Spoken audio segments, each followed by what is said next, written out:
Hi, I'm Thelma English. Welcome back to American Lit, Session 8. I hope you had a good week. I certainly did. Let's open with a word of prayer. Heavenly Father, we pray that as we move through time in American literature, that we can understand our world better, that we can understand the changes that have taken place in the worldview of Americans, and that we can follow that worldview as it goes through the changes by experiencing these primary source authors, by reading their own words that they've left for us.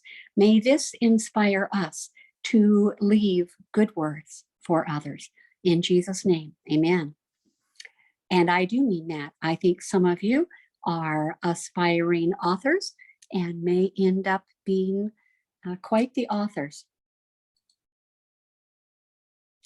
Valley of Vision. Normally I have a note that says pause the video to let the volunteer from last week read one of the selections from Valley of Vision. I just forgot to type it up here. So let's pause and have someone read, please.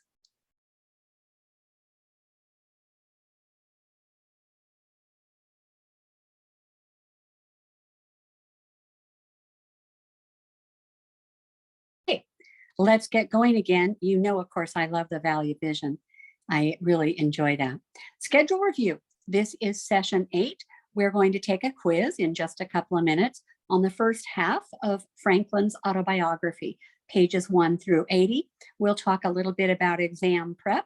If you have been doing well on the quizzes, then you will do well on the exam, because at this point for our first quarter, it is multiple choice. You just need to know the names of the authors and the names of the pieces that they wrote. So you're finishing up Franklin's autobiography this week, and next week we'll have a quiz on the end of the book. And do bring your syllabus reading checklist next week, unless you brought it this week and got it all checked off. There is no other syllabus reading for this week. Your paper is due next week, that 2-week project where you're writing on Franklin, or where you're writing on Franklin, a character study on Franklin. All right, we've got our quiz for the first 80 pages of Ben Franklin's autobiography. I did not type up pause video here. So pause video here.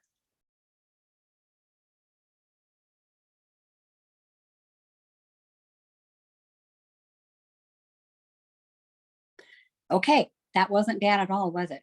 And if you missed some, then you know some things about Franklin when your quiz is corrected that you didn't know before.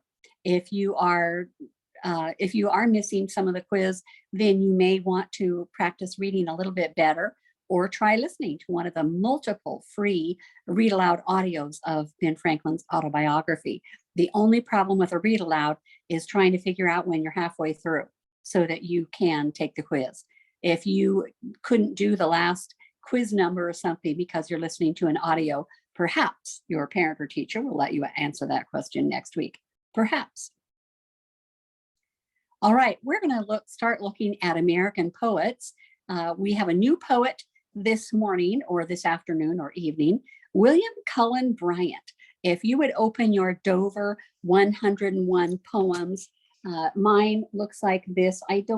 You may have a different cover now, but the Dover edition of 101 poems, this is on page 2. The calm, we're moving forward in time. Look at the time period, 1794 to 1878. So this man lived through the Civil War, that ended in 1865. Excuse me.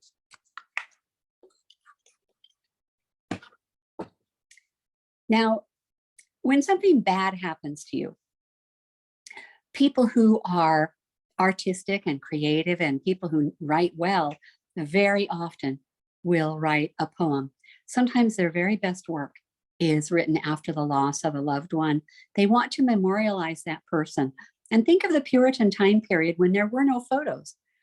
The only way to remember someone might be to put it down in words, and then save a lock of hair, and perhaps cut a scrap of fabric from one of their favorite pieces of clothing and tuck that into the back of your Bible to save forever. But you wouldn't have a picture unless someone you knew had done a drawing. But what did they write about? Think about Anne Bradstreet and how she wrote when she suffered the loss of a loved one. It was still beautiful poetry, and she still glorified God.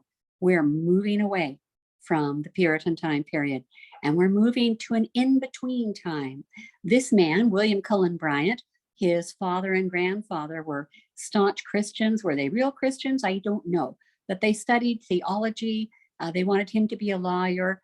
And it was very, very difficult for him to write poetry and be accepted by his family because his poetry was not religious poetry as Anne Bradstreet would have written.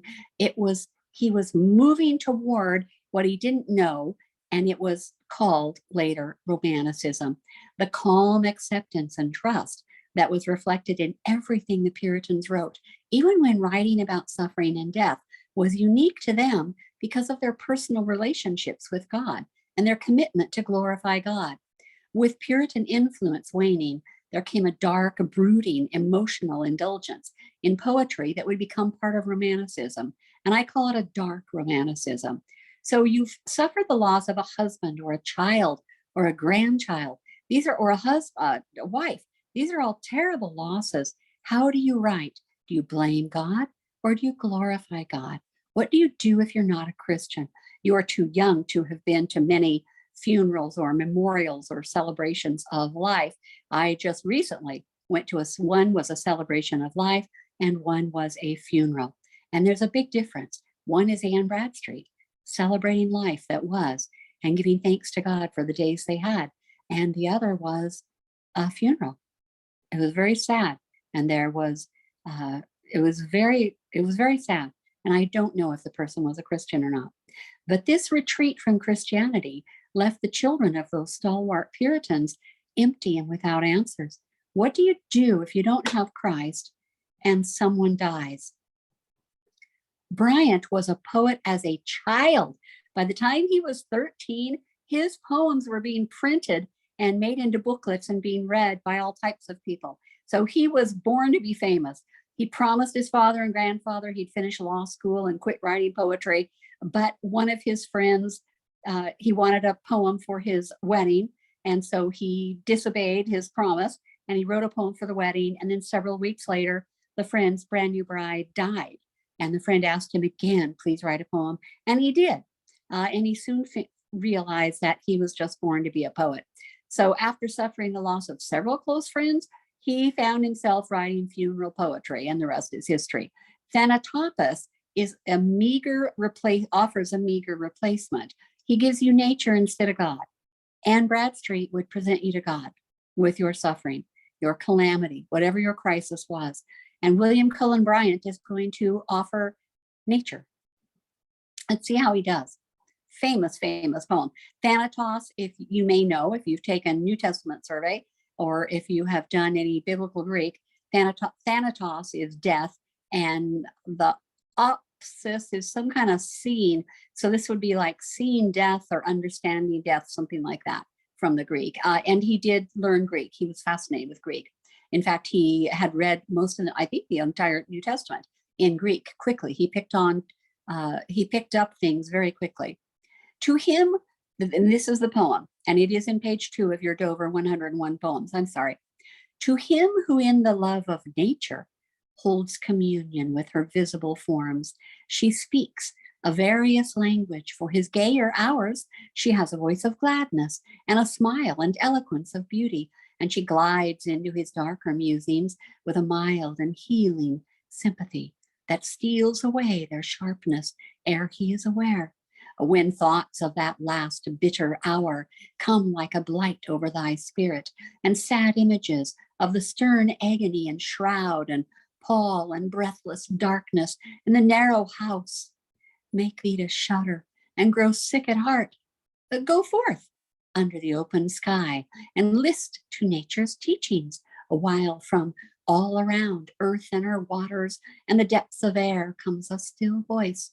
Yet a few days, and thee, the all-beholding sun, shall see no more in all his course, nor yet in the cold ground where thy pale form was laid with many tears, nor in the embrace of ocean shall exist thy image.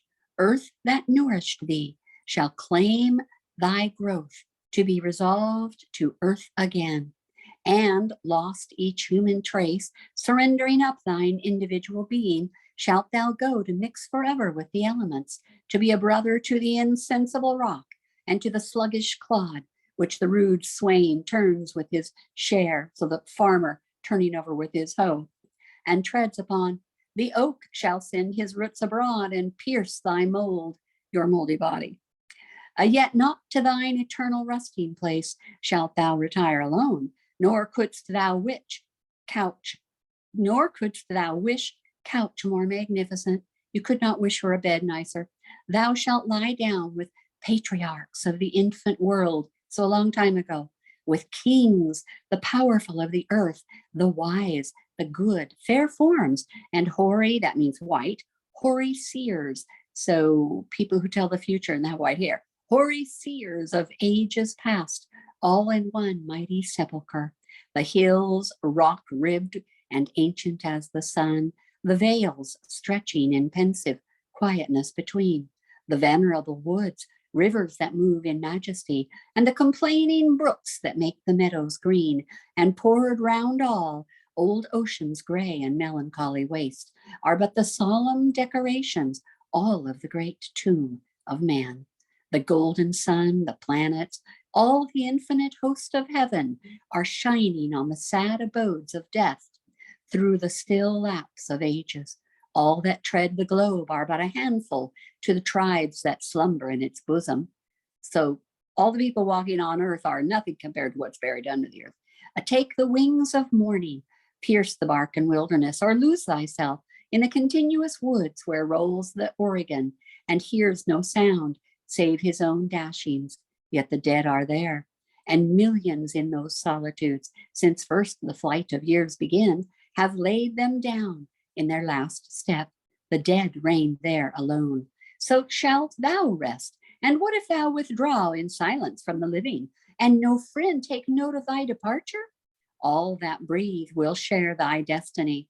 The gay will laugh when thou art gone. The solemn brood of care plod on, and each one as before will chase his favorite phantom. Yet all these shall leave their mirth and their employments, and shall come and make with thee, as the long train of ages glide away, the sons of men, the youth in life's green spring, when you're young, and he who goes in the full strength of years, matron and maid, the speechless babe, and the gray-haired man, shall one by one be gathered to thy side by those who in their turn shall follow them.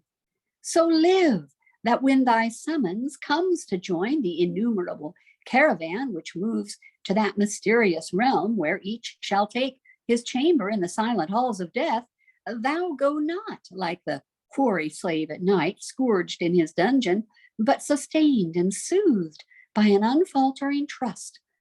Approach thy grave like one who wraps the drapery of his couch about him and lies down to pleasant dreams. What are your thoughts? This is a far cry from Anne Bradstreet, isn't it? And I'm pretty sure that this would not offer me any solace, peace, comfort, hope, or help if I heard this at a memorial or a funeral. Or if someone read me over this, I suppose I would roll over metaphorically in my grave. All right, reviewing Jonathan Edwards' biographies, moving on here.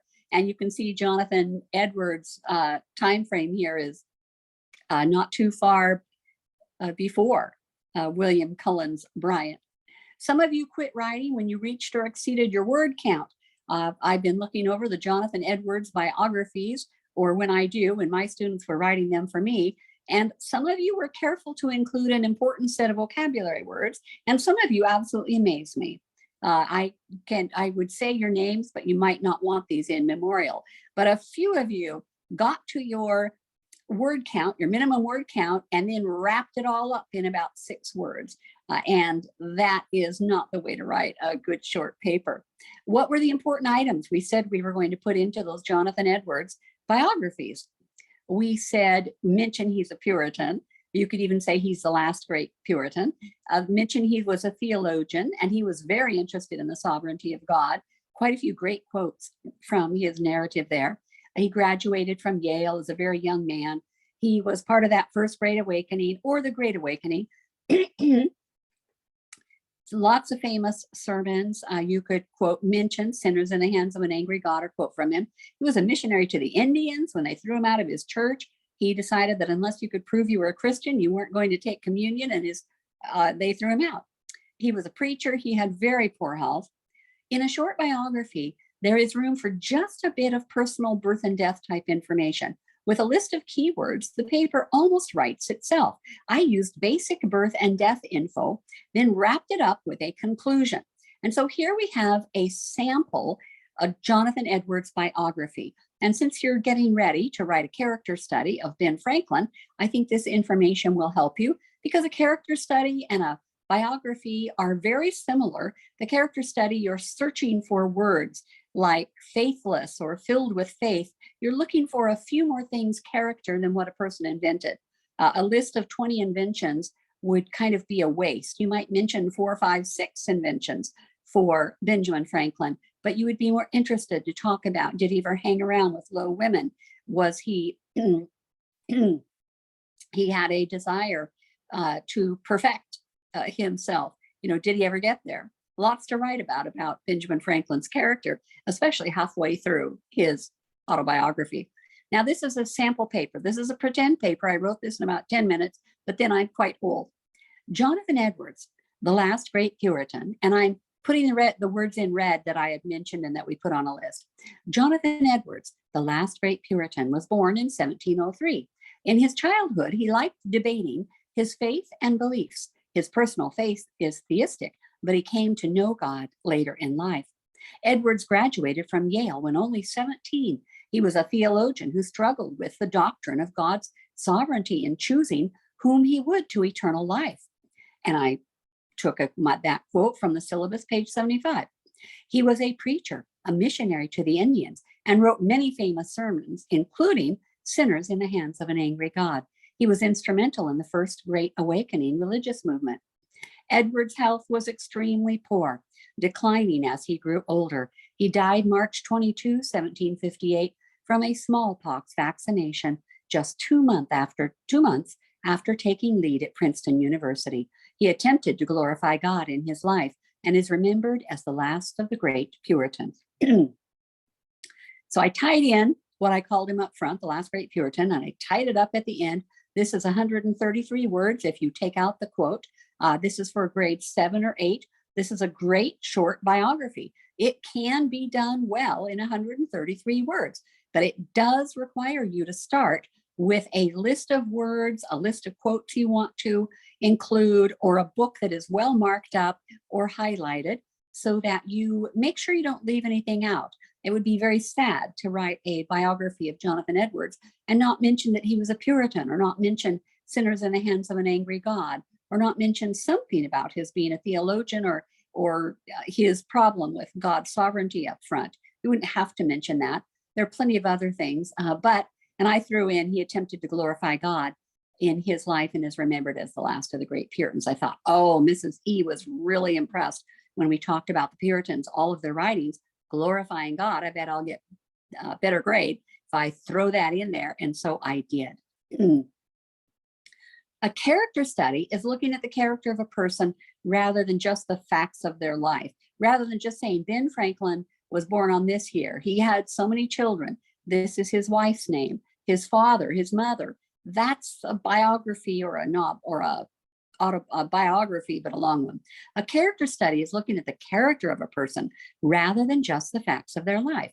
A character study evaluates a person's motives and actions, trying to guess how they became the person they are. So a character study takes the biography a step further. Look for causes and motivations. Look for worldview whenever possible when you're reading Ben Franklin's autobiography. Younger students may have to stick with simple biographical facts, while older students can begin to make some assessments. You can make an assessment of his character. Benjamin Franklin, now here's a sample character study. This is paragraph 1 of a sample character study. Benjamin Franklin was born into a large family in 1706. As a young man, he was hardworking and ambitious. Those are both character qualities, aren't they? He was hardworking and ambitious. An educator, Dr. Baird, said of Franklin, "He is superior to anything I ever saw of the kind. I see him still at work when I go home from the club, and he is at work again before his neighbors are out of bed." And that was right from our Dover Benjamin Franklin autobiography text. In a letter from Mr. Abel James, Franklin is again complimented for his industry. His friend says, "I know of no character living, nor many of them put together, who has so much in his power as thyself to promote a greater spirit of industry and early attention to business, frugality, and temperance." So that was, he got quite a recommendation there. This notable talent for business, this is my second paragraph now. This notable talent for business came at a cost, because I want to assess his character. Franklin quit attending church, hiding in the office to work instead. And you notice I didn't put a quote there. I just said I found that information on the text, the Benjamin Franklin autobiography, text page 12. Although Franklin thanks God in his biography to acknowledge that I owe the mentioned happiness of my past life to his kind providence, he also claims he became a thorough deist. He soon claims revelation had indeed no weight with me. This is serious because we know from worldview that if you do not believe in revelation, then that means you don't believe that God revealed himself to the 66 authors who did write the Bible as it is. This means he would not believe a lot of very important things. Revelation had indeed no weight with me. That was a great quote. Forming the Junto Club with the purpose of conducting meetings in the spirit of inquiry after truth. Without spiritual rebirth, however, and here I'm assessing his character again, Franklin found himself fighting against his own natural tendencies, pride and passion. He fell into intrigues with low women that fell in his way.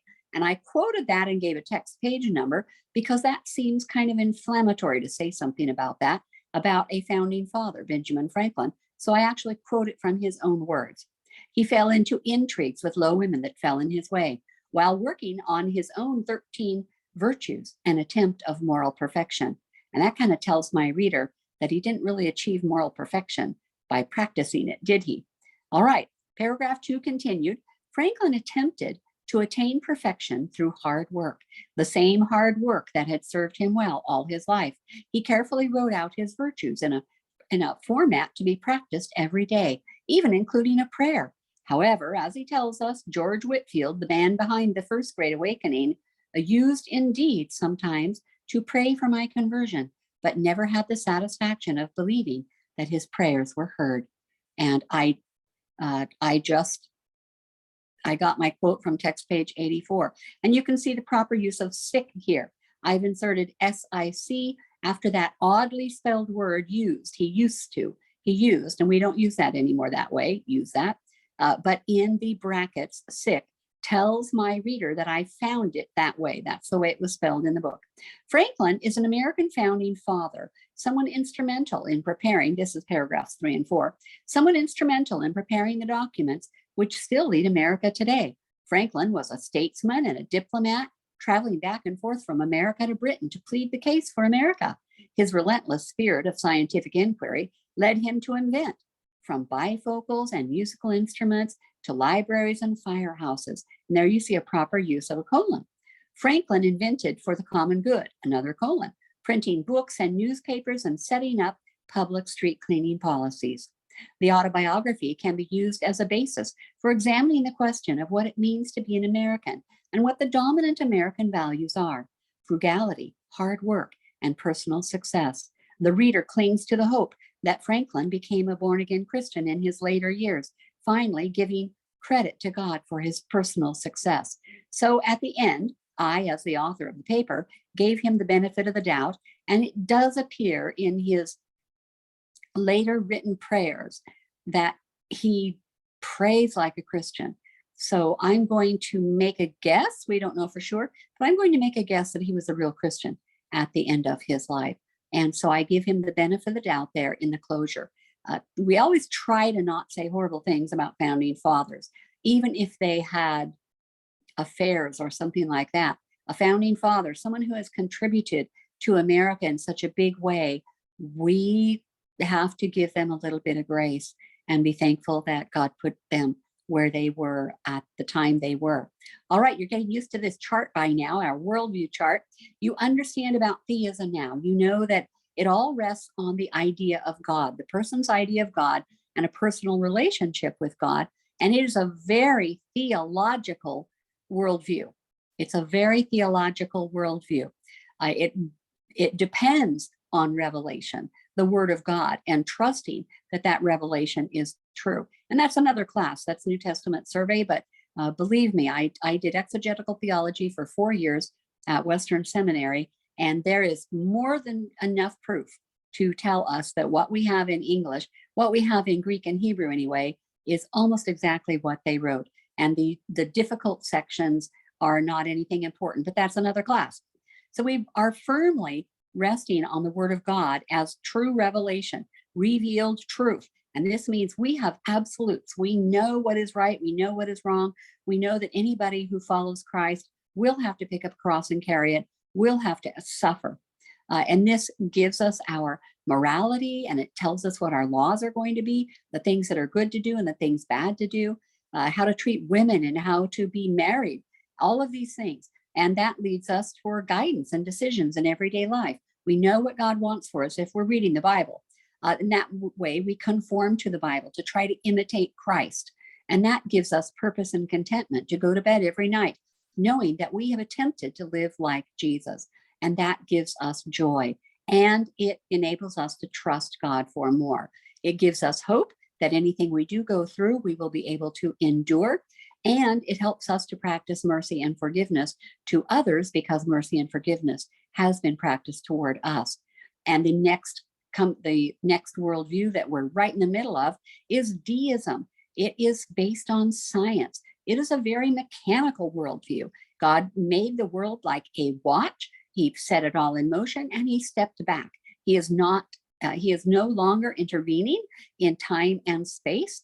We are depending on finding things out, not through God's word, but through man's knowledge and the thrill of discovery. So then we start applying science to the Bible. If water always falls when you pour it down, then could the parting of the Red Sea be true? And they decide no, because they don't believe in revelation and they don't believe in God intervening in time and space, because he's the watchmaker who made the watch and walked away. But once you do apply science to the Bible, you have to discount all of those miracles because they're miracles. And you end up with Jesus as a good teacher. And I like to quote C.S. Lewis, who said, Jesus was either a liar, he was a lunatic, or he was what he said he was. He was God. And what are you going to choose? What are you going to choose? Was he a liar, saying he's God? Was he a lunatic, a madman? Or was he what he said he was and be God? But he wasn't just a good teacher. That you just can't do that with the Bible. You can't prove to anyone that Jesus was a good teacher, not using his own words and what others said about him. And so we end up with this relative morality, and that is how we base education. In fact, that's why education has gone so haywire now, because it's all relative. If the world decides that multiples in marriage or same-sex marriage or anything about marriage, or that men can be women and women can be men, if the world accepts that, then that's their morality. It's relative to them, and they decide what is true. And when we can have a different truth, because there is no true truth. So the laws are based on a majority opinion, and they can shift and change. They can change and decide that the word marriage means something else. So the laws are changing all the time, and unfortunately changing down to the lowest common denominator. Things do tend to go downhill. And it's a very practical religion. If it makes you feel better, go ahead and do it. As long as you're not extremist, then you're okay. You're pretty prepped with that worldview diagram at this point. And if you ever need extra credit on an exam, it would be wonderful if you could try and recreate that chart on the back of your exam, just to prove that you understand how it goes, you know how it's built. Your words would not have to be exact the same as my words on my building blocks, but something similar. All right, exam preparation. Gather up all your quizzes and review all of them. Make sure the things you got wrong that you now know, that you would not get the same questions wrong. Some of the questions from your quizzes will be on the first exam. It's all multiple choice. Be familiar with theistic and deistic features in literature. Know that theism is a religious worldview, that it is based on God, and that it's a theological worldview. Know that deism is a mechanical worldview based on science. Be familiar with the styles of literature each worldview utilized. What did the theistic writers write? What did they write? Did they write novels? No, they wrote theistic poems. They wrote Christian poems and Christian sermons and Christian journals and Christian narratives that would encourage other people. And all of it had the purpose of, yes, glorifying God. And what about deistic literature? It's all about getting along socially and making contracts with one another. No longer covenants, but writing up, for example, our Constitution and the Declaration of Independence, about living together peacefully and in harmony. But deistic literature is not glorifying God. In fact, very often it's saying, I don't think God can pull us through. Know every author and the titles of all their works. The books that we have worked through, you need to be able to match the title to the author. Know the approximate lifespan or centuries of authors. Know whether somebody lived in the 1600s or the 1700s or the 1800s. Read syllabus pages for the highlights, so that if you read a poem in the syllabus, you know the name of the poem and you know who wrote it, so that you can pick the poem and the author from a list of options. Review your structured notes. Those give you the big overview. Just review through those so that you don't forget anything. And read syllabus pages 362 to 365. And those are your major worldview terms and major worldview shift terms, and you should be ready. Your teacher or parent may choose to have you take the exam in person, in class, and that takes about an hour for most students to complete that exam. And then you would have an hour left for class, so you might schedule a longer class, or you're welcome to send those exams home with the students, fold them up, staple them, and then have a parent proctor that, a parent, in the kitchen, proctoring that while they do their work, because it is closed book. You can't look up anything in your syllabus or books once you start the exam. And then the parent could sign that and take that back to the teacher or parent who's grading. All right, let's move on. The War for Independence, it's right around the corner here in our literature and everything that we've been looking up. We have a little bit of information on syllabus page 105. The battles of Lexington and Concord, fought on April 19, 1775. Famous date, famous date. April 19, 1775, kicked off the American Revolutionary War. Tensions had been building for many years between residents of the 13 American colonies and the British authorities, particularly in Massachusetts. On the night of April 18, 1775, look, I wrote April 18. That's the night before. Hundreds of British troops marched from Boston to nearby Concord in order to seize an arms cache. So they want to get a big pile of weapons. Paul Revere and other writers sounded the alarm. You've heard that poem. And colonial militiamen began mobilizing to intercept the redcoat column. A confrontation on the Lexington town green started off the fighting, and soon the British were hastily retreating under intense fire. Many more battles followed, and in 1783, the colonists formally won their independence. And Lexington is just a few miles from Concord, so they'll call it the battle at Lexington and Concord.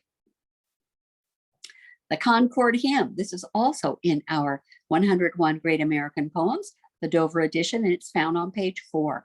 And this was written and then was sung at the completion of the battle monument on July 4, 1837. By the rude bridge that arched the flood, their flag to April's breeze unfurled. Hence once the embattled farmers stood and fired the shot heard round the world. That's the most famous line of the poem, so I bolded it for you. The shot heard round the world. The foe long since in silence slept. Alike the conqueror silent sleeps. and time the ruined bridge has swept down the dark stream which seaward creeps. On this green bank, by this soft stream, we set today a votive stone, that memory may their deed redeem when, like our sires, our sons are gone. Spirit that made those heroes dare to die and leave their children free, bid time and nature gently spare the shaft we raise to them and thee. So they sang this and they put a monument up, and you can still go and see it. Words matter. This is the legacy of the 1836 monument. I retrieved this from the National Park Service, which has all types of cool things you can look up. Today, the battle monument stands as a firm reminder of the power historical narratives hold. In some regards, the monument speaks more to the thoughts and feelings of the people who erected it than the events of April 1975. After placing the 1836 battle monument at the North Bridge, the town of Concord dedicated vast resources for improving and maintaining the battleground. During the early 19th century, so the 1800s, the community of Concord worked together to cultivate a scenic park at the North Bridge site. So then they decided we need to have a park here. This massive undertaking involved moving original stone walls, installing draining ditches, planting hundreds of trees, and crafting new monuments of stone and wood. Future generations later expanded upon this movement to preserve and commemorate the battle site, and eventually turned the ground over to the National Park Service with the creation of the Minuteman National Historic Park in 1959.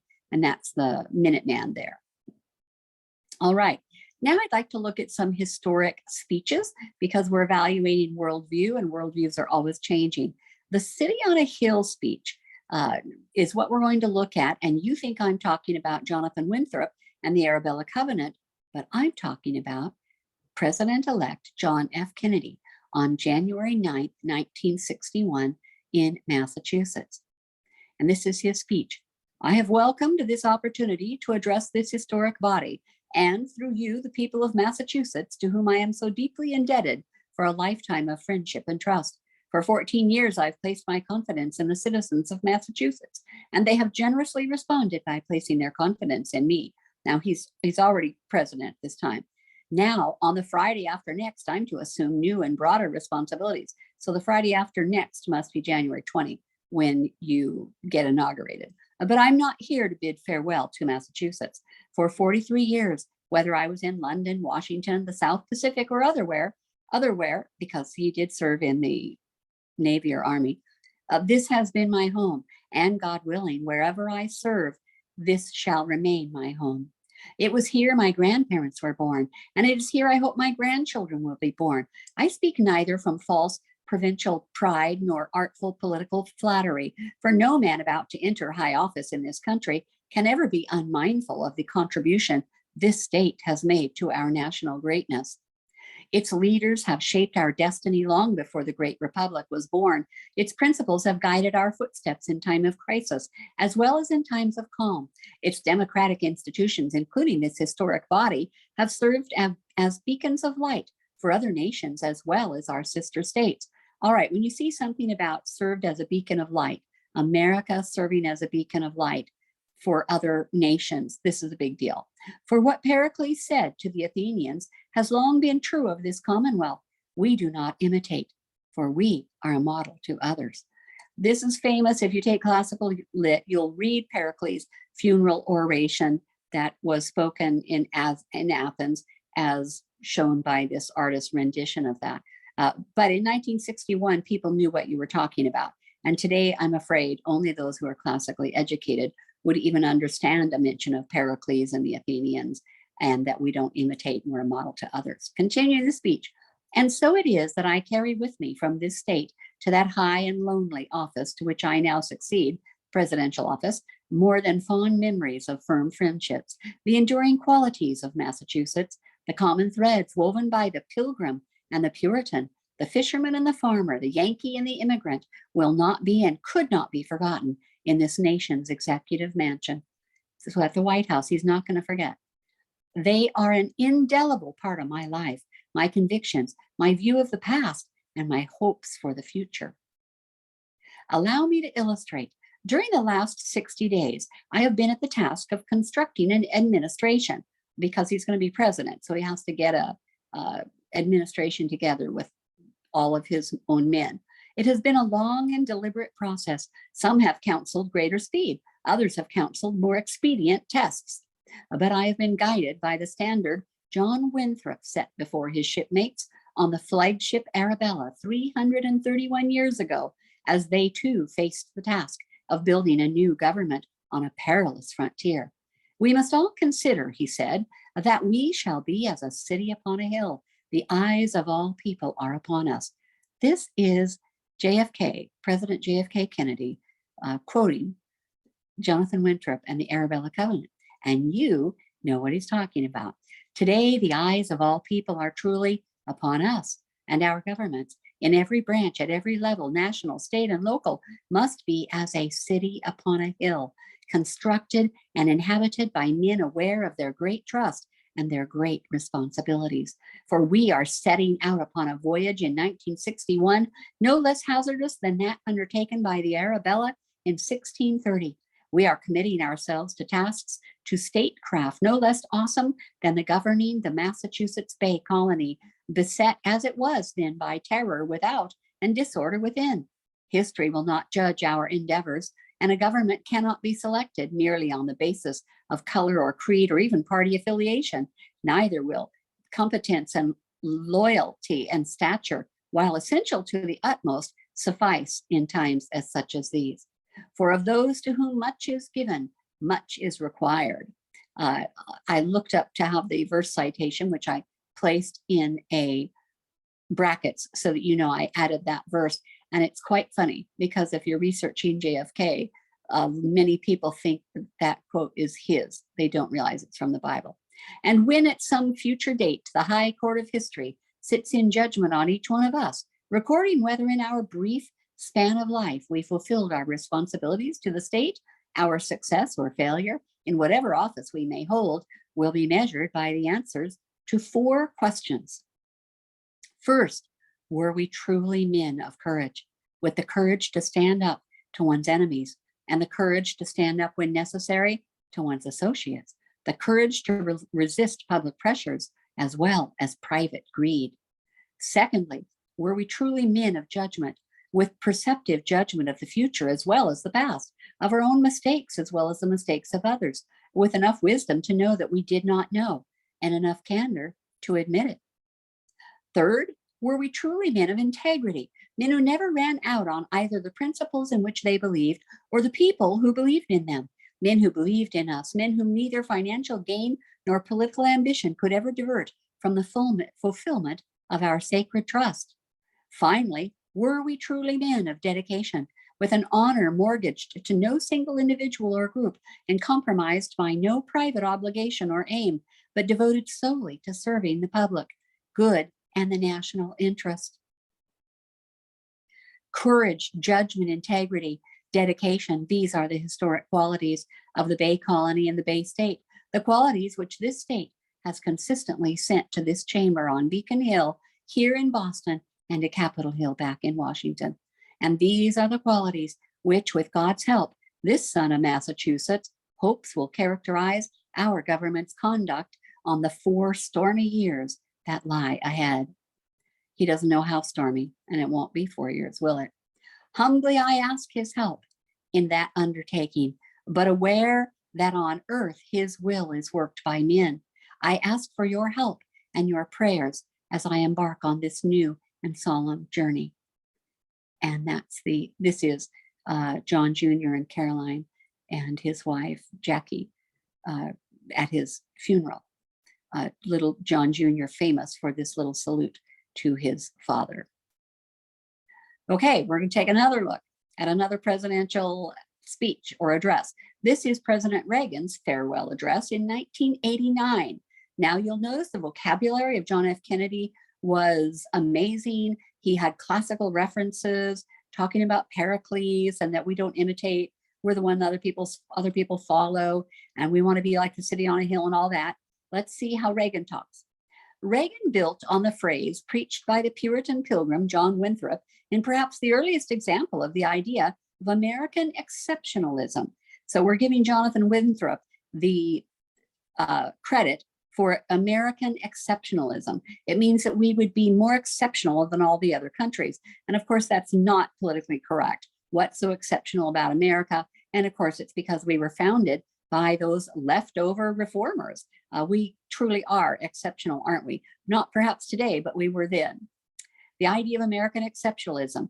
In 1630, while still aboard a ship bound for Massachusetts Bay, Winthrop delivered his sermon, A Model of Christian Charity. He said, "For we must consider that we shall be as a city upon a hill.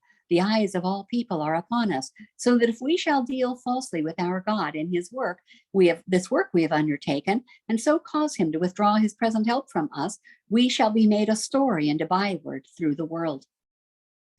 Of course, the origin of the phrase is found in Matthew 5:14-16. You are the light of the world. A city set on a hill cannot be hidden, nor do people light a lamp and put it under a basket, but on a stand, and it gives light to all in the house. And in the same way, let your light shine before others, so that they may see your good works and give glory to your Father in heaven.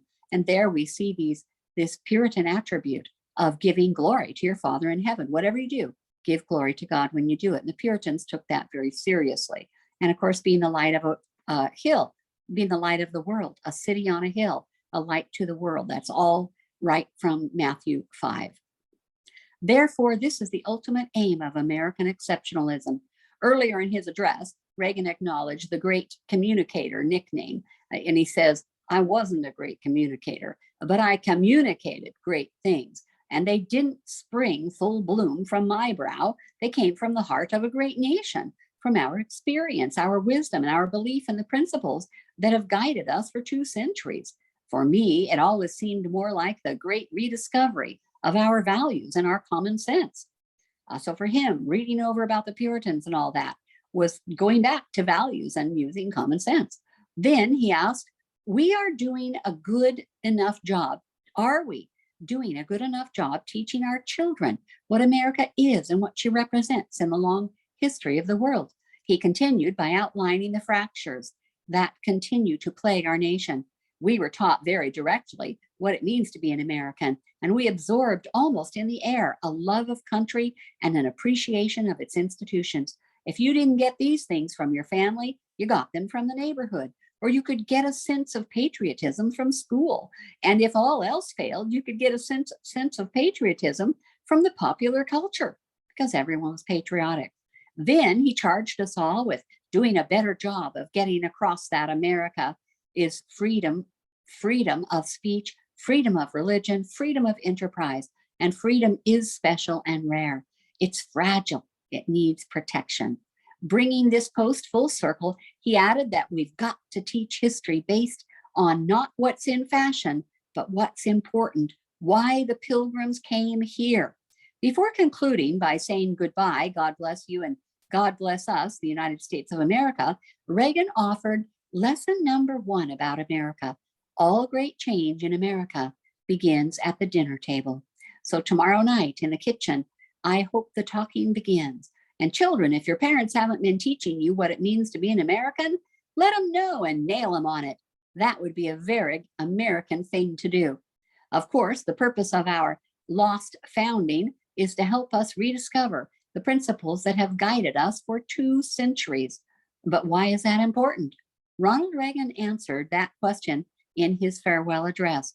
As long as we remember our first principles and believe in ourselves, the future will always be ours. That was a great speech, and we just read a little bit of it. Okay, you may or may not receive these as handouts.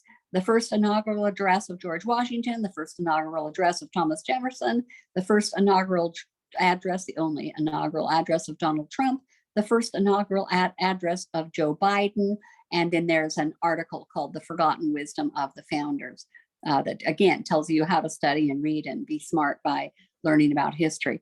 And so we'll see if you get those printed or not. I'm picking up the highlights from that. The first inaugural address of George Washington, 1789.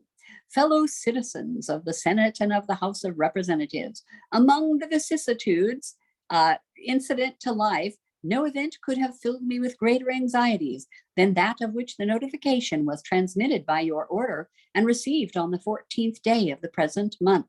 On the one hand, I was summoned by my country, whose voice I can never hear but with veneration and love, from a retreat which I had chosen with the fondest predilection, and in my flattering hopes with an immutable decision as the asylum of my declining years. So he wants to go hide out in his declining years. A retreat which was rendered every day more necessary, as well as more dear to me by the addition of habit to inclination, and of frequent interruptions in my health to the gradual waste committed on it by time. So the older he got and the more feeble he was, the more he wanted to go home. On the other hand, the magnitude and difficulty of the trust to which the voice of my country called me, being sufficient to awaken in the wisest and most experienced of her citizens a distrustful scrutiny into his qualifications, could not but overwhelm with despondence one who, inheriting inferior endowments from nature and unpracticed in the duties of civil administration, so he's very humble, he says, I've never done this before, ought to be peculiarly conscious of his own deficiencies. In this conflict of emotions, all I dare aver is that it has been my faithful study to collect my duty from a just appreciation of every circumstance by which it might be affected. All I dare hope is that if, in executing this task, I've been too much swayed by a grateful remembrance of former instances, or by an affectionate sensibility to this transcendent proof of the confidence of my fellow citizens, and have hence too little consulted my incapacity as well as disinclination for the weighty and untried cares before me, my error will be palliated by the motives which mislead me, and its consequences be judged by my country with some share of the partiality in which they originated. Such being the impressions under which I have, in obedience to the public summons, repaired to the present situation, it would be peculiarly improper to omit in this first official act my fervent supplication to that Almighty Being who rules over the universe, who presides in the councils of nations, and whose providential aids can supply every human defect, that his benediction may consecrate to the liberties and happiness of the people of the United States a government instituted by themselves for these essential purposes, and may enable every instrument employed in its administration to execute with success the functions allotted to his charge. In tendering this homage to the great author, that's God, of every public and private good, I assure myself that it expresses your sentiments not less than my own, nor those of my fellow citizens at large less than either. No people can be bound to acknowledge and adore the invisible hand which conducts the affair of men. So he's talking about God's providence, more than those of the United States. Every step by which they have advanced to the character of an independent nation seems to have been distinguished by some token of providential agency. So George Washington has lots of miracle stories to tell. And in the important revolution just accomplished in the system of their united government, the tranquil deliberations and voluntary consent of so many distinct communities from which the event has resulted cannot be compared by the means by which most governments have been established without some return of pious gratitude, along with a humble anticipation of the future blessings which the past seemed to presage. These reflections, arising out of the present crisis, have forced themselves too strongly on my mind to be suppressed. You will join with me, I trust, in thinking that there are none under the influence of which the proceedings of a new and free government can more auspiciously commence. By the article establishing the executive department, so the executive department for the president, it is made the duty of the president to recommend to your consideration such measures as he shall judge necessary and expedient. So he's talking about the Constitution. The circumstances under which I now meet you will acquit me from entering into that subject farther than to refer to the great constitutional charter under which you are assembled, and which, in defining your powers, designates the objects to which your attention is to be given, because the Constitution divides up all the powers. It would be more consistent with those circumstances and far more congenial with the feelings which actuate me to substitute in place of a recommendation of particular measures the tribute that is due to the talents, the rectitude, and the patriotism which adorn the characters selected to devise, and adopt them. In these honorable qualifications, I behold the surest pledges that as on one side no local prejudices or attachments, no separate views nor party animosities will misdirect the comprehensive and equal eye which ought to watch over the great assemblage of communities and interests, so on one and on another, that the foundation of our national policy will be laid in the pure and immutable principles of private morality and the preeminence. So we're really depending on private morality, that people will obey, that people will follow the laws. Private morality, this is a big deal. And the preeminence of free government be exemplified by all the attributes which can win the affections of its citizens and command the respect of the world. That's kind of a city on a hill already. I dwell on this prospect with every satisfaction which an ardent love for my country can inspire, since there is no truth more thoroughly established than that there exists in the economy and course of nature an indissoluble union between virtue and happiness. And this is key in Washington's writings, the idea that happiness depends on virtue. You must be virtuous to be happy, that you're not happy because of your circumstances, you're happy because you are virtuous. Between duty and advantage, between the genuine maxims of an honest and magnanimous policy and the solid rewards of public prosperity and felicity, since we ought to be no less persuaded that the propitious smiles of heaven can never be expected on a nation that disregards the eternal rules of order and right which heaven itself has ordained, and since the preservation of the sacred fire of liberty and the destiny of the Republican model of government are justly considered, perhaps as deeply as finally staked on the experiment entrusted to the hands of the American people. This is that great experiment that is referred back to time and time again. We were the great experiment. We did not have a monarch. We were going to try with a constitution, with a balance and separation of powers. And we were the great experiment that worked so far. Beside on the great experiment entrusted to the hands of the American people, besides the ordinary objects submitted to your care, it will remain with your judgment to decide how far an exercise of the occasional power delegated by the 5th article of the Constitution is rendered expedient at the present juncture by the nature of objections which have been urged against the system. And I believe the Constitution starts on about a page 116 in our syllabus, if you want to look forward to that, or by the degree of inquietude which has given birth to them. Instead of undertaking particular recommendations on this subject, in which I could be guided by no lights derived from official opportunities, I shall again give way to my entire confidence in your discernment and pursuit of the public good. For I assure myself that whilst you carefully avoid every alteration which might endanger the benefits of a united and effective government, or which ought to await the future lessons of experience, a reverence for the characteristic rights of freemen and a regard for the public harmony will sufficiently influence your deliberations on the question how far the former can be impregnably fortified, or the latter be safely and advantageously promoted. To the foregoing observations, I have one to add, which will be most properly addressed to the House of Representatives.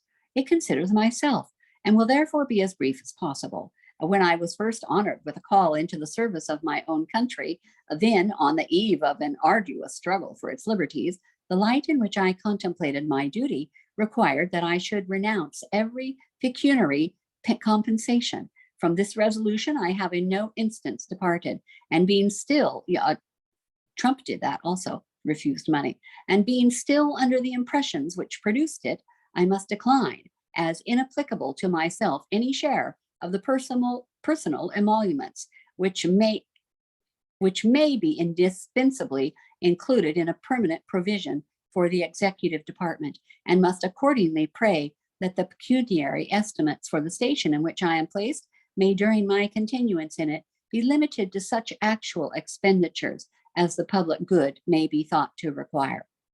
Having thus imparted to you my sentiments as they have been awakened by the occasion which brings us together, I shall take my present leave, but not without resorting once more to the benign parent of the human race, in humble supplication that since he has been pleased to favor the American people with opportunities for deliberating in perfect tranquility, and dispositions for deciding with unparalleled unanimity on a form of government for the security of their union and the advancement of their happiness, so his divine blessing may be equally conspicuous in the enlarged views, the temperate consultations, and the wise measures on which the success of this government must depend. And that's the end of George Washington's inaugural address. And now we're progressing forward in history. That was absolutely beautiful. He is referring to God as his divine blessing instead of saying God, but he definitely is suggesting he wants to end there with a prayer. All right, we looked at Washington, and now we need to look at Jefferson. Now, this is Jefferson's first inaugural address from 1801. Friends and fellow citizens, called upon to undertake the duties of the first executive office in our country, I avail myself of the presence of that portion of my fellow citizens which is here assembled to express my grateful thanks for the favor with which they have been pleased to look toward me, to declare a sincere consciousness that the task is above my talents, and that I approach it with those anxious and awful presentiments which the greatness of the charge and the weakness of my powers to justly inspire. A rising nation, spread over a wide and fruitful land, traversing all the seas with the rich productions of their industry, engaged in commerce with nations who feel power and forget right, advancing rapidly to destinies beyond the reach of mortal eye. When I contemplate these transcendent objects and see the honor, the happiness, and the hopes of this beloved country committed to the issue and the auspices of this day, I shrink from the contemplation and humble myself before the magnitude of the undertaking. Utterly indeed should I despair, did not the presence of many whom I here see remind me that in the other high authorities provided by our Constitution, I shall find resources of wisdom, of virtue, and of zeal on which to rely under all difficulties. So he couldn't even do it, except that he knows he's got the Constitution and all of these founding fathers to help him to do it. To you then, gentlemen, who are charged with the sovereign functions of legislation, and to those associated with you, I look with encouragement for that guidance and support which may enable us to steer with safety the vessel in which we are all embarked amidst the conflicting elements of a troubled world. During the contest of opinion through which we have passed, the animation of discussions and of exertions, the elections, has sometimes worn an aspect which might impose on strangers unused to think freely and to speak and to write what they think. But this being now decided by the voice of the nation, announced according to the rules of the Constitution, all will, of course, arrange themselves under the will of the law and unite in common efforts for the common good. So now that the election is over, of course, we'll all fall together and work together. All too will bear in mind this sacred principle, that though the will of the majority is in all cases to prevail, that will to be rightful must be reasonable, that the minority possess their equal rights, which equal law must protect, and to violate would be oppression. Let us then, fellow citizens, unite with one heart and one mind. Let us restore to social intercourse that harmony and affection without which liberty and even life itself are but dreary things.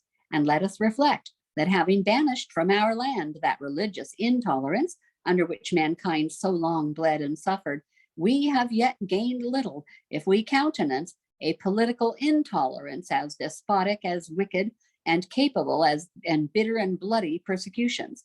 During the throes and convulsions of the ancient world, during the agonizing spasms of infuriating man, seeking through blood and slaughter his long-lost liberty, it was not wonderful that the agitation of the billows should reach even this distant and peaceful shore, that this should be more felt and feared by some and less by others, and should divide opinions as to measures of safety. But every difference of opinion is not a difference of principle.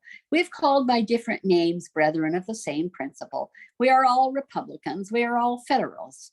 If there be any among us who would wish to dissolve this union, or to change its republican form, let them stand undisturbed as monuments of the safety with which error of opinion may be tolerated, where reason is left free to combat it.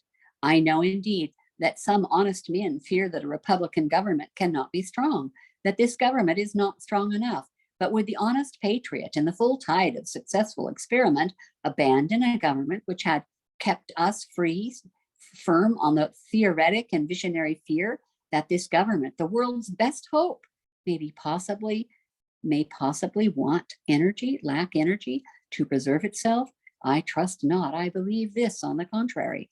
So we are the world's best hope, Jefferson says in 1801. I believe this on the contrary. The strongest government on earth. I believe it the only one where every man, at the call of the law, would fly to the standard of the law and would meet invasions of the public order as his own personal concern. Sometimes it is said that men cannot be trusted with the government of himself. Can he then be trusted with the government of others? Or have we found angels in the forms of kings to govern him? Let history answer this question. Let us then, with courage and confidence, peruse our own federal and republican principles, our attachment to union and representative government, kindly separated by nature and a wide ocean from the exterminating havoc of one quarter of the globe, too high-minded to endure the degradations of others, possessing a chosen country with room enough for our descendants to the thousandth generation, entertaining a due sense of our equal right to the use of our own faculties, to the acquisitions of our own industry, to honor and confidence from our fellow citizens, resulting not from birth, but from our actions and their sense of them, enlightened by a benign religion, professed indeed and practiced in various forms, yet all of them inculcating honesty, truth, temperance, gratitude, and the love of man, acknowledging and adoring and overruling providence, which by all its dispensations proves that it delights in the happiness of man here and his greater happiness hereafter. So here Jefferson is also recognizing God's providential hand, where he directs all of history. With all these blessings, what more is necessary to make us a happy and a prosperous people? Still one thing more, fellow citizens, a wise and frugal government which shall restrain men from injuring one another, shall leave them otherwise free to regulate their own pursuits of industry and improvement, and shall not take from the mouth of labor the bread it has earned. This is the sum of good government, and this is necessary to close the circle of our felicities, our happiness. About to enter, fellow citizens, on the exercise of duties which comprehend everything dear and valuable to you, it is proper you should understand what I deem the essential principles of our government, and consequently those which ought to shape its administration. I place them within the narrowest compass they will bear, starting the general principle, but not all its limitations, equal and exact justice to all men, of whatever state or persuasion, religious or political, peace, commerce, and honest friendship with all nations, entangling alliances with none, the support of the state governments in all their rights. So strong support for state governments as the most competent administrations for our domestic concerns and the surest bulwarks against anti-republican tendencies, the preservation of the general government in its whole constitutional vigor as the sheet anchor of our peace at home and safety abroad, a jealous care of the right of election by the people, a mild and safe corrective of abuses which are lopped by the sword of revolution where peaceable remedies are unprovided.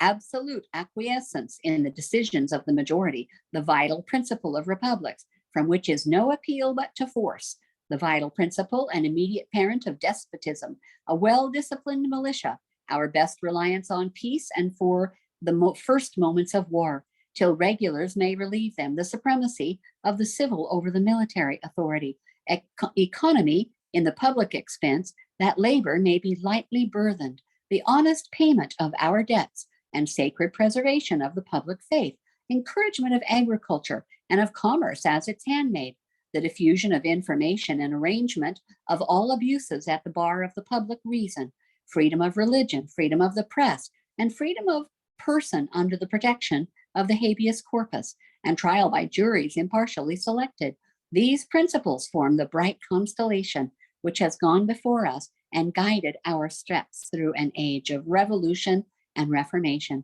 The wisdom of our sages and blood of our heroes have been devoted to their attainment.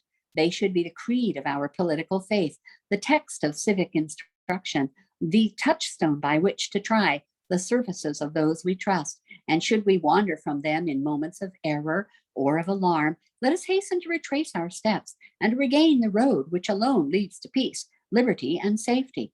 I repair then, fellow citizens, to the post you have assigned me, with experience enough in subordinate offices to have seen the difficulties of this, the greatest of all. I have learned to expect that it will rarely fall to the lot of imperfect men to retire from this station with the reputation and the favor which bring him into it.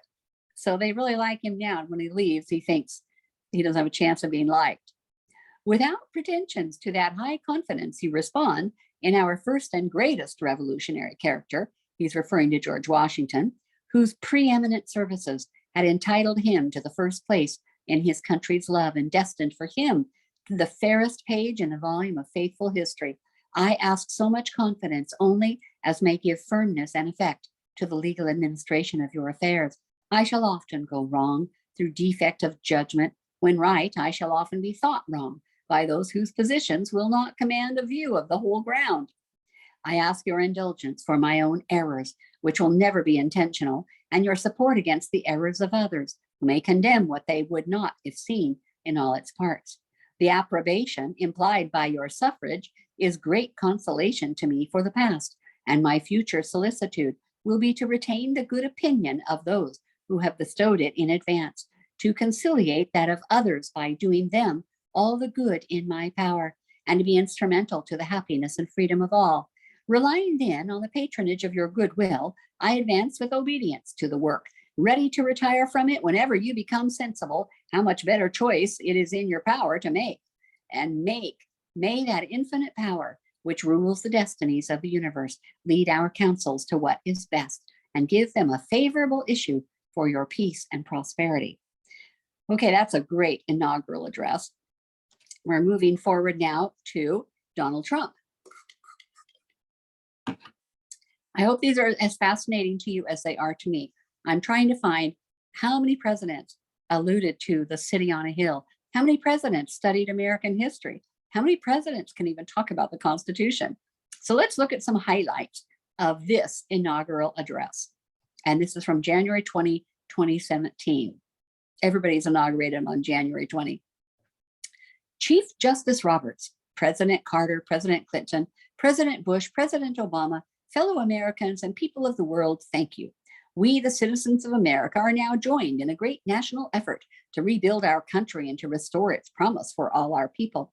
Together, we will determine the course of America and the world for years to come. We will face challenges, we will confront hardships, but we will get the job done. Every 4 years, we gather on these steps to carry out the orderly and peaceful transfer of power, and we are grateful to President Obama and First Lady Michelle Obama for their gracious aid throughout this transition. They have been magnificent. And of course, that's one of Trump's favorite words, magnificent, wonderful, things like that.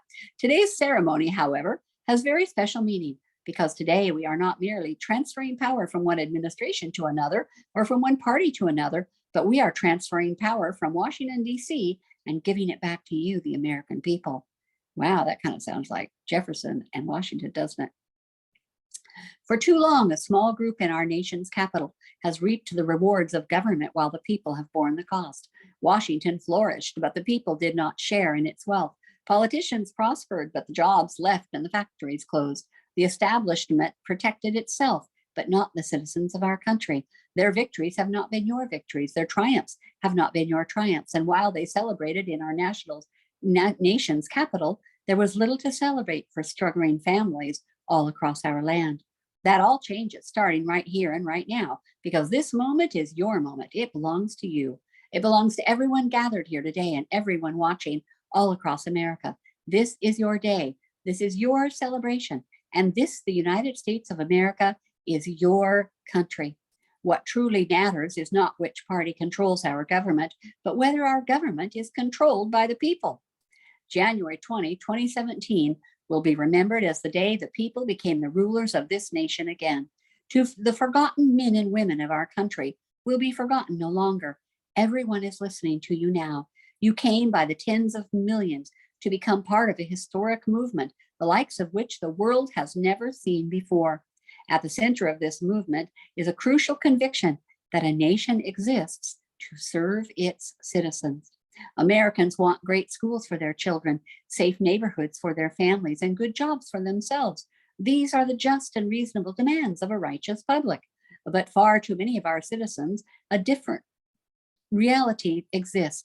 Mothers and children trapped in poverty in our inner cities, rusted out factories scattered like tombstones across the landscape of our nation, an education system flush with cash, but which leaves our young and beautiful students deprived of knowledge, and the crime and gangs and drugs that have stolen too many lives and robbed our country of so much unrealized potential. The American carnage stops right here and stops right now. We are one nation, and their pain is our pain. Their dreams are our dreams, and their success will be our success. We share one heart, one home, and one glorious destiny. The oath of the office I take today is an oath of allegiance to all Americans. For many decades, we've enriched foreign industry at the expense of American industry, subsidized the armies of other countries while allowing for the very sad depletion of our military. We've defended other nations' borders while refusing to defend our own, and spent trillions of dollars overseas while America's infrastructure has fallen into disrepair and decay. We've made other countries rich while the wealth, strength, and confidence of our country has disappeared over the horizon. And that practice is a theory of globalism, where everybody spends money on everybody else, where America spends money all outside of America in hopes for making a better world. One by one, the factories shuttered and left our shores, and not even a thought about the millions upon millions of American workers left behind. The wealth of our middle class has been ripped from their homes and then redistributed across the entire world. But that is the past, and now we are looking only to the future. We assembled here today, are issuing a new decree to be heard in every city and every foreign capital and in every hall of power. From this day forward, a new vision will govern our land. From this moment on, it's going to be America first. And that would be nationalism in opposition to globalism. It's going to be American first. Every decision on trade, on taxes, on immigration, on foreign affairs will be made to benefit American workers and American families. We must protect our borders from the ravages of other countries making our products, stealing our companies, and destroying our jobs. Protection will lead to great prosperity and strength. I will fight for you with every breath in my body, and I will never, ever let you down. America will start winning again, winning like never before. We will bring back our jobs. We will bring back our borders. We will bring back our wealth, and we will bring back our dreams. We will build new roads and highways and bridges and airports and tunnels and railways all across our beautiful nation. We will get our people off of welfare and back to work, rebuilding our country with American hands and American labor. We will follow two simple rules: buy American and hire American. We will seek friendship and goodwill with the nations of the world, but we do so with the understanding that it is the right of all nations to put their own interests first. We do not seek to improve our way of life on anyone, but rather to let it shine as an example for everyone to follow. And of course, that's city on the hill concept. We will reinforce old alliances and form new ones, and unite the civilized world against radical Islam terrorism, which we will eradicate completely from the face of the earth. As the bedrock of our politics will be total allegiance to the United States of America, and through our loyalty to our country, we will rediscover our loyalty to each other. When you open your heart to patriotism, there is no room for prejudice. The Bible tells us how good and pleasant it is when God's people live together in unity. We must speak our minds openly, debate our disagreements honestly, but always pursue solidarity. When America is united, America is totally unstoppable. There should be no fear. We are protected, and we will always be protected. We will be protected by the great men and women of our military and law enforcement. And most importantly, we are protected by God. Finally, we must think big and dream even bigger. In America, we understand that a nation is only living as long as it is striving. We will no longer accept politicians who are all talk and no action, constantly complaining but never doing anything about it. The time for empty talk is over. Now arrives the hour of action. Do not let anybody tell you it cannot be done. No challenge can match the heart and fight and spirit of America. We will not fail. Our country will thrive and prosper again.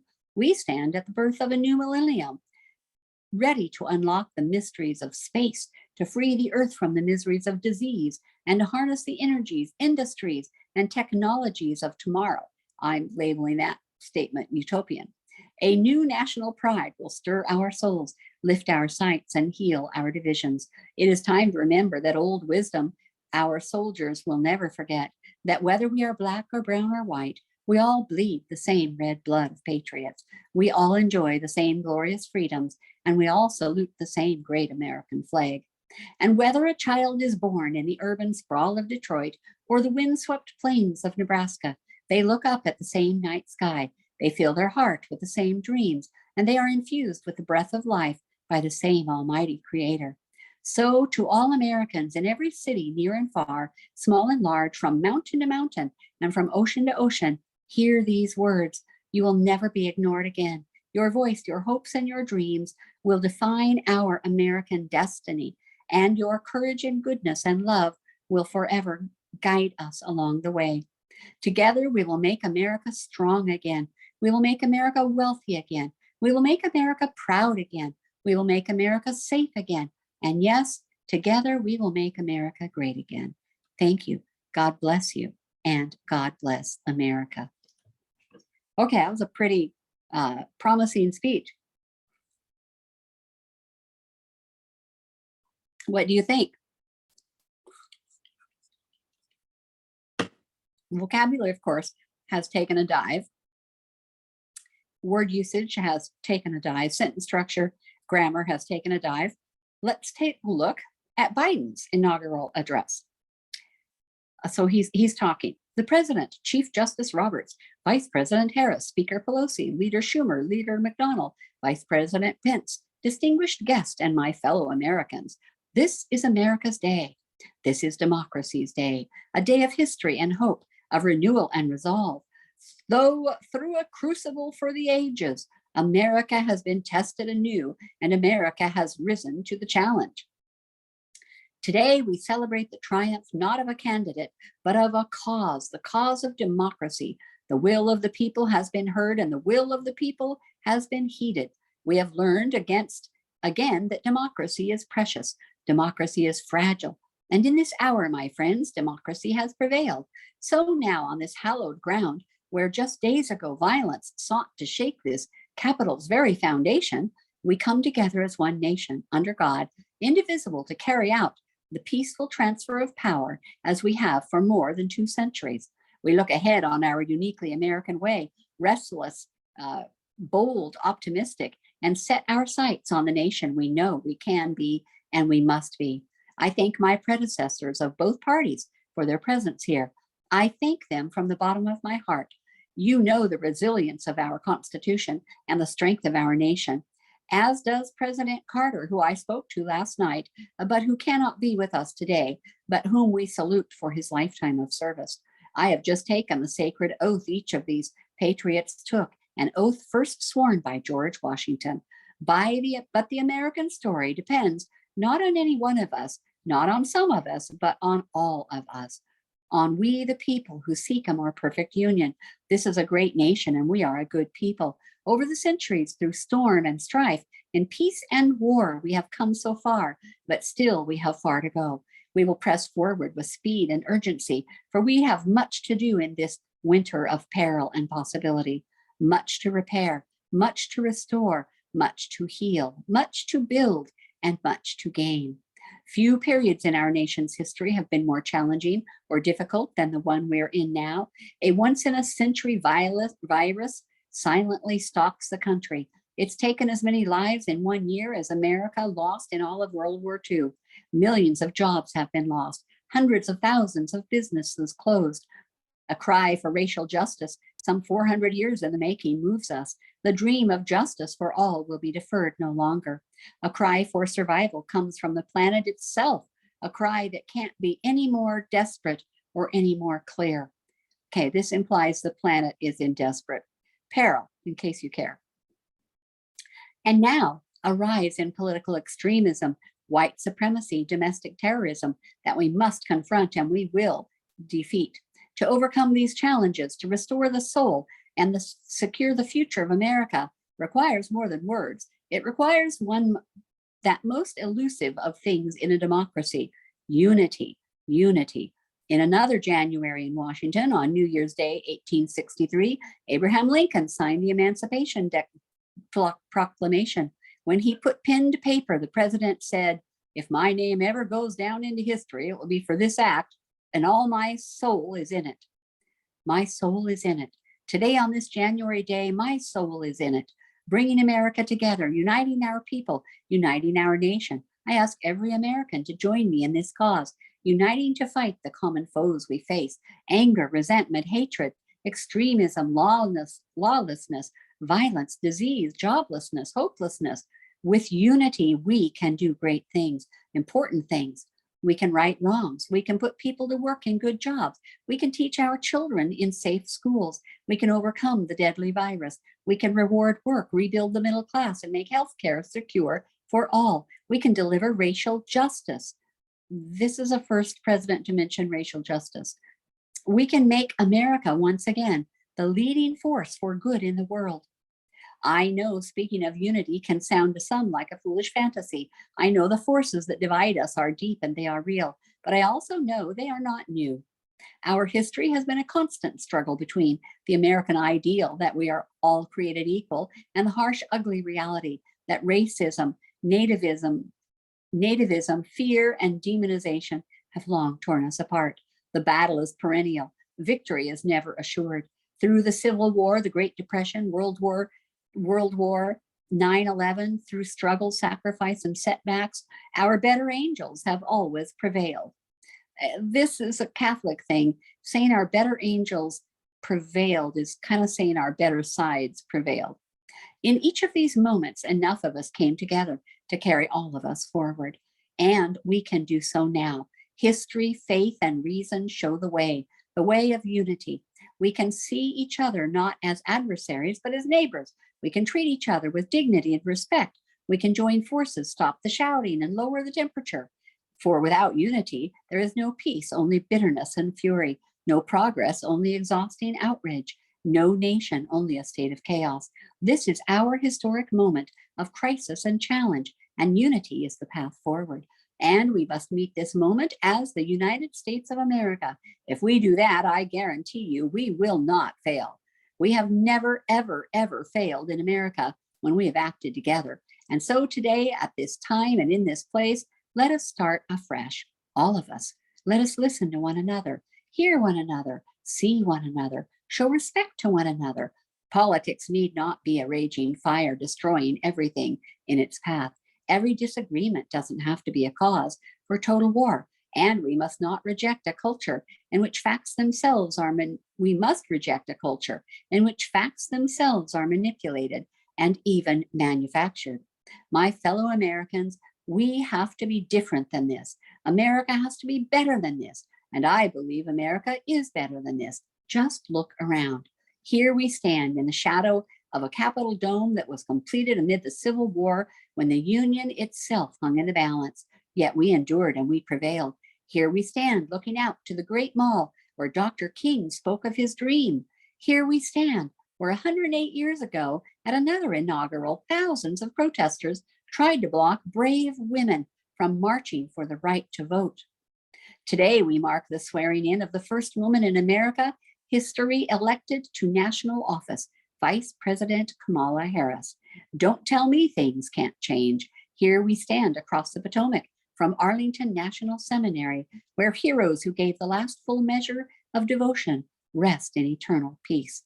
And here we stand just days after a riotous mob thought they could use violence to silence the will of the people, to stop the work of our democracy, and to drive us from this sacred ground. That did not happen. It will never happen. Not today, not tomorrow, not ever. To all those who supported our campaign, I am humbled by the faith you have placed in us. To all those who did not support us, let me say this: hear me out as we move forward. Take a measure of me and my heart And if you still disagree, so be it. That's democracy. That's America. The right to dissent peaceably within the guardrails of our republic is perhaps our nation's greatest strength. To hear me clearly, disagreement must not lead to disunion. I will fight as hard for those who did not support me as for those who did. Many centuries ago, St. Augustine, a saint of my church, wrote that a people was a multitude defined by the common objects of their love. What are the common objects we love that define us as Americans? I think I know. Opportunity, security, liberty, dignity, respect, honor, and yes, the truth. Recent weeks and months have taught us a painful lesson.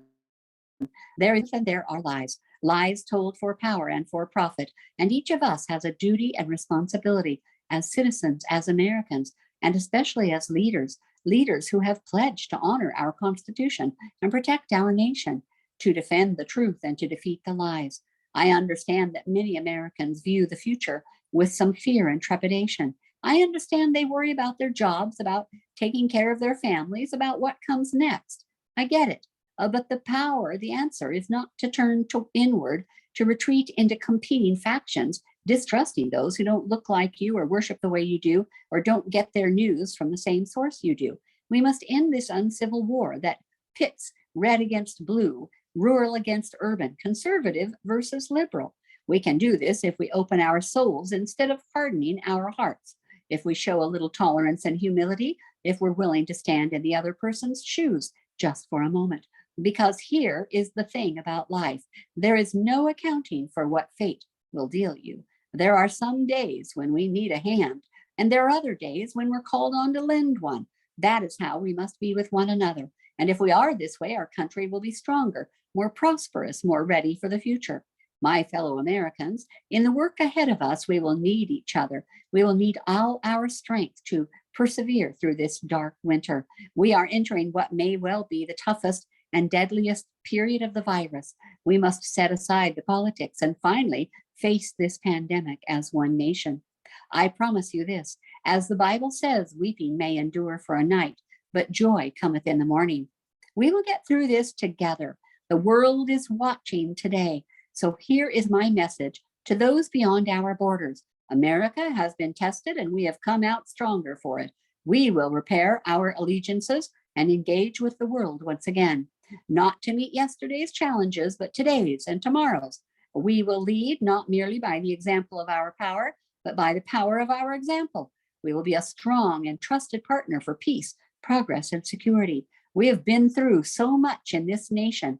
And in my first act as president, I would like to ask you to join me in a moment of silent prayer to remember all those who lost this past year. We lost this past year to the pandemic.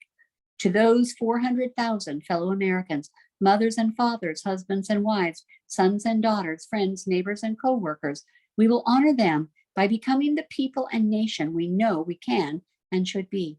Let us say a silent prayer for those who lost their lives, for those they left behind, and for our country. Amen. This is a time of testing. We will face an attack on democracy and on truth, a raging virus, growing inequity, the sting of systemic racism, a climate in crisis, America's role in the world. Any one of these would be enough to challenge us in profound ways, but the fact is we face them all at once, presenting the nation with the gravest of responsibilities. Now we must step up, all of us. It is a time for boldness, for there is so much to do, and this is certain. We will be judged, you and I, for how we resolve the cascading crises of our era. Will we rise to the occasion?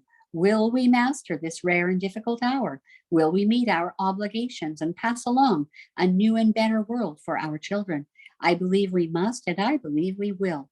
And when we do, we will write the next chapter in the American story. It's a story that might sound something like a song that means a lot to me. And then Biden included this song that I'm not familiar with. And I looked it up and it looks as though it's old but unfamiliar. It's called American Anthem. And there is one verse stands out for me. The work and prayers of centuries have brought us to this day. What shall be our legacy? What will our children say? Let me know in my heart when my days are through. America, America, I gave my best to you. Let us add our own work and prayers to the unfolding story of the nation. If we do this, then when our days are through, our children and our children's children will say of us, they gave their best. They did their duty. They healed a broken land. My fellow Americans, I close today where I begin with a sacred oath. Before God and all of you, I give you my word. I will always level with you. I will defend the Constitution. I will defend our democracy. I will defend America. I will give my all in your service, thinking not of power, but of possibilities, not of personal interest, but of the public good. And together we shall write an American story of hope, not fear, of unity, not division, of light, not darkness, an American story of decency and dignity, of love and healing, of greatness and of goodness. May this be the story that guides us, the story that inspires us, the story that tells ages yet to come that we answered the call of history. We met the moment. That democracy and hope, truth and justice did not die on our watch, but thrived. That our America secured liberty at home and stood once again as a beacon to the world. That is what we owe our forebearers, one another, and generations to follow. So with purpose and resolve, we turn to the task of our time, sustained by faith, driven by conviction, and devoted to one another and to this country we love with all our hearts. May God bless America, and may God protect our troops. Thank you, America. And the Oregonian News article, The Forgotten Wisdom of the Founders. You have this as a handout. And this is pretty interesting. This is our last item on our agenda. Every now and then, even the smart of us need to relearn the lessons of American history. Take Alan Greenspan and the unfolding story of the current credit crisis. This is in 2008, and that's when the housing market fell and everybody lost money. So he's the former chairman of the Federal Reserve. He is the oracle given much credit for America's great economic boom, and now some of the blame for the bust. Critics say it was the growth of largely unregulated investments, known as derivatives, which Greenspan encouraged and defended, that helped produce the present crisis. Greenspan's defense of those investments was based in part on an optimistic view of human nature. This is important, and this is how we read to discern what is the worldview of the person who wrote the article. So Greenspan had an optimistic view of human nature. He thought if people had a chance, they would take it and do better. Excesses, he believed, would be prevented because individuals would restrain the worst of their greed and self-interest to protect their reputations. Now think about government, for example. Do they restrain their greed and self-interest? No. In a recent speech at Georgetown University, Greenspan expressed distress that this turned out not to be true, but he should not have been surprised. A reading of American History 101 would have reminded him that the farmers went through the same rude awakening about human nature. Greenspan's speech at Georgetown was largely a rousing reaffirmation of the vital role played by the Constitution in the growth of the American economy, but he missed the central genius of the document. It was based on a view of human behavior, considerably less sanguine and idealistic than Greenspan's. Understanding human nature is critical for a worldview. The theist knows that man is born sinful and must actually be rebirthed. The deist believes that man is born good. The framers did not start out as cynics or realists. The belief that Americans would be better as people, and particularly as citizens, than others had been, was widely held among the revolutionaries in 1776. Frankly, it gave them the guts to throw off the English. Both Alexander Hamilton and John Adams, who later would be among the strongest proponents of strong government to channel self-interest, were more optimistic about Americans in the country's early days. No one captured the belief better than Thomas Paine, who argued that once they were independent, Americans could begin the world over again. Paine believed that the citizens of the new republic would learn the habit of public virtue. Remember, Washington said, You can't have happiness without virtue. The people have to be virtuous, and would suppress their individual interest for the public good. Will people suppress their individual interests for the public good here in America? Americans rallied to this vision, and from this faith in people, the founders constructed the last version of the United States after 1776, a confederation featuring a central government left intentionally weak because the founders could not imagine that citizens and states would refuse to set aside local or personal interests for the larger good. The result of this experience was chaos. The nation was beset by internal fictions, greed, and self-dealing. The army nearly starved to death in the field because no one would pay for it. States competed for trade advantages, preventing the creation of any semblance of a national economy. The entire country, John Quincy Adams noted, was groaning under the intolerable burdens of accumulated evils. Some Americans were even considering the restoration of a king as the only solution. The most famous founder of them all, George Washington, recognized that the problem stemmed from the rosy view of human nature on which they had built the government.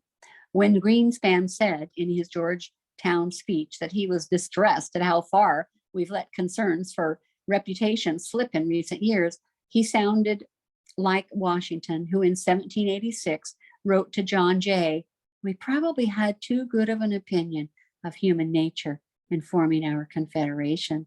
We must take human nature as we find it. Perfection falls not to the share of mortals. Only the intervention of coercive powers," wrote Washington, "would ensure measures best suited for the common good." What the framers had learned over the 11 years that separated independence from the Constitutional Convention was that people could not be counted on to suppress their greed and self-interest. And you have only to look at the House of Representatives, the President, and the Senate to see this is very true, but would pursue them relentlessly. People pursue their own self-interest. In Philadelphia in 1787, the challenge at the Constitutional Convention, excuse me, I'm fixing my screen. The challenge became how to create the coercive power Washington had referred to without abandoning the dream of democracy. How to frame a government that would guarantee individual liberty while protecting people from excesses caused by unbridled pursuit of that liberty. They needed, James Madison said, a Republican remedy for the diseases most incident to Republican government. The answer they came up with was to make a virtue of the vice of self-interest. A reliance on public virtue was to be replaced with a policy of supplying by opposite and rival interests the defect of a better motive, Madison explained. From this flowed the original American idea of separation of powers and checks and balances. The result was the most enduring democratic government in history. The framers left us their document, the Constitution, and a fundamental lesson in self-government that we could all benefit from recalling. Systems that count on individuals to restrain their self-interest have historically failed, but systems that anticipate and encourage the pursuit of self-interest while creating checks on it can succeed magnificently. Or as Madison put it, but what is a government itself but the greatest of all reflections on human nature? That with the totality of the government, that it would be like a good person. All the people in government all together could create good government, which would create good people. Okay, this week we are finishing Franklin's autobiography. You've got half to read. Enjoy your reading this week. Ben Franklin is awesome to read. Much of this week's lecture and notes were gleaned from multiple American literature and American history books. There weren't too many that I could actually cite. And I hope you enjoyed learning more about Ben Franklin and the founding of our country and what inauguration speeches are all about. We learned a lot about some important people in history. The Lord bless you, and you have a good week this week. If you need to talk about your papers more or get your papers passed out or turn in papers, you can do so now. The Lord bless you. Until next week.